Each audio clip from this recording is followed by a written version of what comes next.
सभी सम्मानित जनों को नमस्कार। आज पुनः आप लोगों के बीच एक विषय को लेकर के पहुंचा हूं।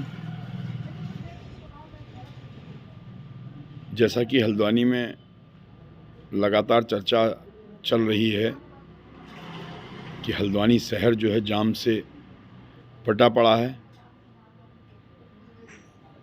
और लगातार गाड़ियों की बढ़ती हुई संख्या हल्द्वानी शहर की जनसंख्या बढ़ोतरी इसका प्रमुख कारण मेरी नज़रों में दिखता है। लेकिन हम लोग विकास की बात करते हैं।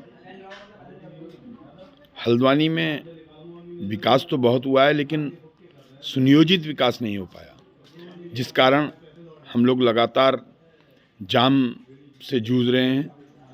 और जैसा कि कहा जाता है कि अभी शादी का सीज़न चल रहा था, शादी के सीज़नों में जाम लग रहा था। ये जाम तो आम समस्या है। शादी का सीज़न तो कुछ ही समय के लिए होता है, कुछ ही दिनों का कार्यक्रम होता है। कुछ निश्चित डेटें होती हैं जिस दिन भारी बारातें रहती हैं और उससे जाम की व्यवस्था बनती है, ये भी हम मानते हैं। लेकिन कहीं ना कहीं जो हमारे शहर की व्यवस्था है वो कहीं किसी भी रूप में सुव्यवस्थित नहीं है। आप कालाढूंगी चौराहा देख लो, रिक्शे टेम्पो वालों से भरा पड़ा रहता है, कहीं कोई व्यवस्था नहीं है। आप नैनीताल रोड देख लीजिए, बरेली रोड देख लीजिए, रामपुर रोड देख लीजिए, और यदि कहीं अतिक्रमण का कोई डंडा चलता भी है प्रशासन का, वो एक कुछ समय के लिए खाना पूर्ति के रूप में होता है और उसी का दंश हम लोग लगातार झेल रहे हैं। मेरा शासन प्रशासन से निवेदन है इस वीडियो के माध्यम से कि जो भी व्यवस्था बनाएं उसे स्थायी बनाएं, अस्थायी नहीं। 4 दिन के लिए अभी कोई बड़ा नेता यदि पहुंचता है, उस दिन आप ट्रैफिक व्यवस्था देखिए, आपको कहीं कोई दिक्कत नहीं लगी। और जब आम जनमानस का सवाल आता है तो जहां पे महत्वपूर्ण ड्यूटी शासन प्रशासन की होनी चाहिए वो नहीं दिखती है। 1-2 दिन बीच में दिखेगी, फिर उसके बाद विलुप्त हो जाती है। कहीं कितनी जगहों पे तो आम आदमी को भी हमने जाम को खोलते हुए देखा गया है। जैसे सुशीला तिवारी हॉस्पिटल सबसे ज़्यादा जाम का कारण वहाँ पे होता है। देवल चौराहा, ये थोड़ी सी व्यवस्थित होने चाहिए थे, करने चाहिए। इस पे एक नियमित ट्रैफिक पुलिस को होना चाहिए जो यदा कदा ही नज़र आती हैं। और विशेष रूप से मेरा मानना तो है कि जब तक हल्द्वानी शहर से ये बस अड्डा नहीं हटता तब तक जाम की स्थिति यूं ही बिगड़ती रहेगी। स्वर्गीय डॉक्टर इंदिरा हृदय जी के प्रयास से जो ISBT बन रहा था उस पे सरकार को बिना किसी राज देश भावना के उस पर कार्य करना चाहिए। पुनः उसी जगह पर ISBT स्थापित करने की व्यवस्था की जानी चाहिए। और जो पूर्व मुख्यमंत्री माननीय त्रिवेंद्र सिंह रावत जी के द्वारा रिंग रोड की घोषणा की गई थी, सर्वे किया गया था, उस पर त्वरित कार्य होना चाहिए। तभी हम लोग इस जाम के झाम से अपने आप को बचा पाएंगे।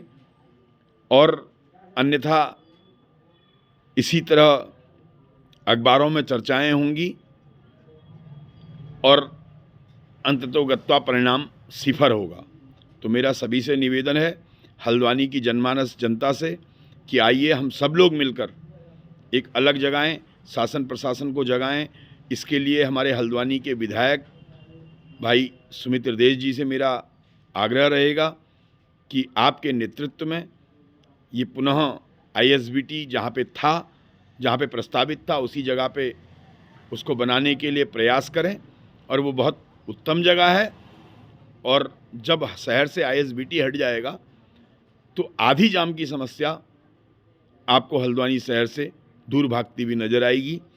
और जब तक ये बस अड्डा यहाँ पर रहेगा, बाज़ार क्षेत्र में रहेगा, तब तक ये दिक्कतों का सामना हमें लगातार करना होगा, क्योंकि बाज़ार हमारा छोटा सा है और बाज़ार में सभी, ये तो मुख्य बाज़ार है, कुमाऊं का प्रवेश द्वार है, यहाँ पे दूर दराज का समस्त व्यापारी पहुँचता है, ग्राहक पहुँचता है।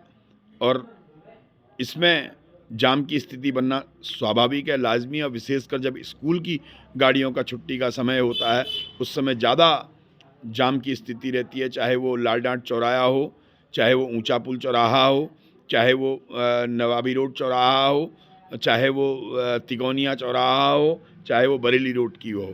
तो ये सब जो हमारा जब यहाँ से आईएसबीटी बन जाएगा और रोडवेज स्टेशन यहाँ से स्थानांतरित हो जाएगा, मैंने अभी सुना था कि एक डीपीआर तैयार हो रही है जिसमें तहसील भवन में बस अड्डा बनाने का ये सोच रहे हैं। ये निहायत ही गलत फैसला है, गलत नीति है, क्योंकि बस अड्डे को हमेशा शहर से बाहर होना चाहिए। और वो जो गोलापार में स्टेडियम के बगल में स्थान चयनित था, जिसमें कुछ काम हो भी चुका था, वो उपयुक्त स्थान है। उसी पे बिना किसी राग द्वेष भावना के, बिना किसी राजनीति के, उसको पुनः सभी पक्ष विपक्ष के दोनों साथियों ने मिलकर वहाँ पे उस आईएसबीटी का निर्माण करना चाहिए। और उससे आधी हमारी हल्द्वानी की जाम की समस्या का निदान होगा।